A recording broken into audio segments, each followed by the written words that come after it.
Hello guys, स्वागत है आपका अपने यूट्यूब चैनल एनएलसीसी परिवार पे। और आप लोग कैसे हैं? हम आशा करते हैं आप लोग बहुत ही अच्छे होंगे। आज हम लोग चर्चा करेंगे एनआरए और सीईटी के बारे में। तो ये समझते हैं एनआरए और सीईटी क्या है, जो अभी गवर्नमेंट नया प्रावधान लेके आने वाली है।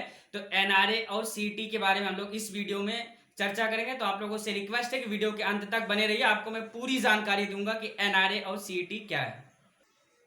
तो ये प्रिय साथियों, हम लोग समझते हैं, जैसे कि आप लोग जानते थे कि पहले जो एसएससी अपना पेपर करवाती थी वो अलग करवाती थी, रेलवे भी अपना पेपर अलग करवाता था और बैंकिंग भी पेपर करवाती थी, जिसकी एक संस्था होती थी आईबीपीएस के नाम से। तो तीनों अलग अलग संस्थाएं आपका पेपर करवाती थी। जैसे आपका एसएससी हो गया और रेलवे हो गया और आईबीपीएस हो गया, ये तीनों संस्थाएं अपना अलग अलग पेपर करवाती थी। तो इनका अलग से पेपर करवाना, फिर अलग इनका पेपर अलग करवाना, इनका अलग करवाना, इनका अलग करवाना, उसमें फिर टाइम बहुत लग जाता था। और जो है रिजल्ट देने में, ज्वाइनिंग देने में, मेंस करवाने में बहुत समय लग जाता था। इसलिए एक नया प्रावधान क्या आया हुआ है कि NRA, national recruitment agency, national recruitment agency ये फुल फॉर्म है। अब यहाँ पे समझने योग्य बात यह है कि ये एक एजेंसी रहेगी जो कि पूरा मैनेजमेंट करेगी पेपर के करवाने का। यानी कि सेंटर कहाँ पे देना है, पेपर कैसे करवाने हैं, कहाँ पे करवाने हैं, सेंटर पे ये हमको देखना है, नकल हो रही है कि नहीं हो रही है। यानी कि सारा मैनेजमेंट जो पेपर से संबंधित जो रिलेटेड मैनेजमेंट होगा उसको एनआरए देखेगा। क्या देखेगा? एनआरए। एनआरए आपका देखेगा पूरा जो मैनेजमेंट होगा उसको एनआरए देखेगा। अब बात कर लेते हैं प्रिय साथियों कि सीईटी क्या होता है। यानी कि सीईटी इसका फुल फॉर्म होता है common eligibility test. Common eligibility test यानी कि जो ये तीनों संस्थाएं थी, इनका अलग अलग जो पेपर होता था, इनका एक कॉमन पेपर हो जाएगा। ये तीनों का पेपर एक ही साथ करवा दिया जाएगा, प्री, तीनों का प्री। यानी कि जो हमारा एसएससी है, रेलवे है और बैंकिंग है, यानी कि आईबीपीएस, तीनों का पेपर एक ही तरीके से होगा, सिलेबस सेम होगा। प्री का पेपर, मैं प्री की बात कर रहा हूं, बार बार मैं आपसे कह रहा हूं कि प्री की मैं बात कर रहा हूं, जिसका नाम दे दिया जाएगा सीईटी, कॉमन एलिजिबिलिटी टेस्ट। इसका नाम रहेगा सीईटी। अब इसमें क्या होगा, अभी ये कॉमन एलिजिबिलिटी टेस्ट जो होगा, जैसे कि ये एक आपका निश्चित सिलेबस होगा जिसको हमको पढ़ना रहेगा और उसमें एक कट ऑफ निर्धारित कर दी जाएगी। जैसे मान लीजिए अगर ये कॉमन एलिजिबिलिटी टेस्ट में 100 क्वेश्चन आते हैं, मान लीजिए 100 क्वेश्चन आते हैं और प्रत्येक क्वेश्चन अगर 2 नंबर का हो जाता है, यानी कि 100 गुणे 2 यानी कि 200 नंबर। अब 200 नंबर में ये डिसाइड करेंगे, मान लीजिए किसी स्टूडेंट का आता है 130 नंबर, किसी का आ जाता है 120 और किसी का 105 आ जाता है। तो ये कहेंगे जो अलग अलग वैकेंसीज होंगी उसमें ये कहा जाएगा कि एसएससी 10+2 वाले जिसका जिसका 120 नंबर है वो मेंस दे सकते हैं, वो आ जाएं। और ऐसे ही रेलवे हो सकता है कह दे कि जो 110 प्लस हैं वो जल्दी से आ जाएं। ऐसे ही 130 वाला हो सकता है बैंक ले ले। तो अभी इन चीजें जो है कोई स्पेसिफाई नहीं है, डिक्लेयर नहीं है, तो वो हम लोगों को आगे देखना होगा। और एक सिलेबस, इसका निश्चित सिलेबस होगा जिसको हमको पढ़ना रहेगा। अब इस पूरे सिलेबस को पढ़ने के बाद आपको केवल मेंस देना रहेगा, चाहे वो एसएससी का हुआ, चाहे रेलवे का हुआ, चाहे आईबीपीएस का हुआ, मेंस देना रहेगा, ना कि हमको प्री देना पड़ेगा। अब इसका एक निश्चित सिलेबस होगा जो हमको पढ़ना रहेगा। और अभी आप लोग घबराइए ना, एकदम हम लोगों को डिस्ट्रैक्ट नहीं होना है कि सिलेबस आ गया है। जैसे कुछ लोग बता रहे हैं सिलेबस आ गया है, ऐसा सिलेबस ऐसा, तो अभी कोई स्पेशल नोटिस नहीं आई हुई है और ना कोई सिलेबस आपका आया हुआ है। जब सिलेबस आपको आएगा तो आपको स्वतः ही जानकारी प्राप्त हो जाएगी कि आपका सिलेबस क्या है। तो अभी इसके बारे में आप लोग परेशान ना होइए और इसमें घबराने की बात भी नहीं है।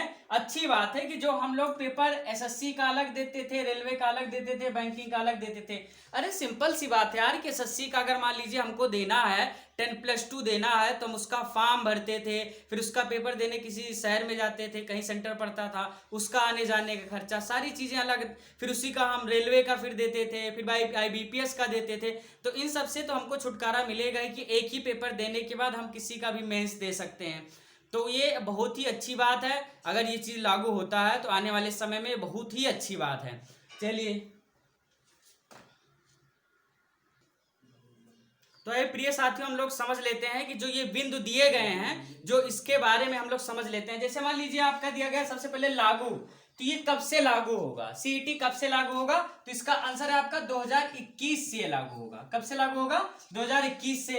अब अगले अगर हम लोग देखते हैं एग्जाम, तो इस एग्जाम इसका कितनी बार होगा और कब होगा, तो इसका एग्जाम 2 बार होगा, ट्वाइस 1 ईयर, एक साल में आपका 2 बार होगा, एक साल में आपका ये 2 बार होता है। फिर अगली बात आती है क्वेश्चन टाइप, इसके क्वेश्चन किस तरह के होंगे, ये हमको समझना जरूरी है कि क्वेश्चन किस तरह के होंगे। तो जैसे अभी कंपटीशन पूछता था ऑब्जेक्टिव टाइप जो आपके क्वेश्चन पूछे जाते थे, वही क्वेश्चन यहाँ पे पूछा जाएगा, ऑब्जेक्टिव टाइप ही क्वेश्चन रहेगा। अब बात आती है स्कोर की बात यह है जैसे अलग अलग स्कोर अलग अलग संस्था अपना अपना टाइप बना देगी। जैसे एसएससी वाला हो सकता है 100 में से, एसएससी वाला अगर मान लीजिए 100 है तो आउट ऑफ एसएससी वाला हो सकता है 65 पे ले ले, और रेलवे वाला हो सकता है 60 पे ले ले, या फिर आईबीपीएस वाला हो सकता है, बैंक वाला ले लेता है 75 पे ले लेता है। तो अलग अलग इनका स्कोर रहेगा, तो जिस हिसाब से आपका स्कोर रहेगा उस हिसाब से आप एग्जाम देने को पाएंगे। अब वैलिड क्या होता है, ये 3 साल के लिए वैलिड होता है। कितने साल के लिए होता है भैया, 3 साल के लिए वैलिड होता है। इसमें हम लोग समझने योग्य बात यह है कि 3 साल में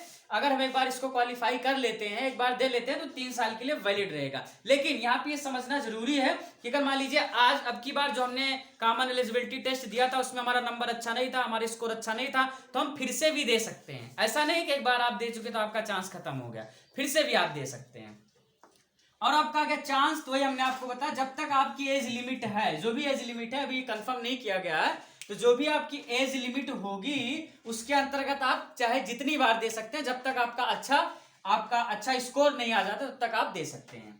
और फिर सिलेबस की बात आती है, तो सिलेबस में अभी कुछ भी स्पेसिफाई नहीं, जैसा हमने आपको वीडियो के शुरू में बताया था।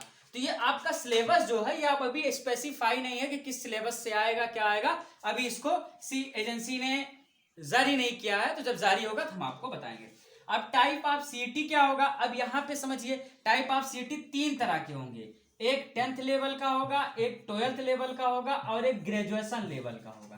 3 तरह के होंगे, एक 10th लेवल का हो जाएगा, एक 12th लेवल का हो जाएगा, और एक ग्रेजुएशन लेवल का हो जाएगा। अब इसमें समझने योग्य बात यह है, जैसे कि जो एसएससी का एमटीएस आता है, अगर एसएससी का एमटीएस ले लीजिए तो एमटीएस जो होता है वो 10th लेवल मांगता है। यानी कि अगर 10th लेवल से इसको पास कर लिए हैं तो ग्रुप डी की वैकेंसी देने लायक हम लोग हो गए हैं। जैसे कि एमटीएस हो गया, जैसे रेलवे का ग्रुप डी हो गया, एसएससी का एमटीएस हो गया। ऐसे अगर 12th है तो 12th में जैसे क्लर्क का हम दे सकते हैं, तो एसएससी का क्लर्क हो गया, या फिर रेलवे का आपका एएलपी हो गया, टेक्नीशियन की पोस्ट होगी, कुछ एनटीपीसी की भी पोस्ट होगी, तो 12th के लेवल से दे सकते हैं।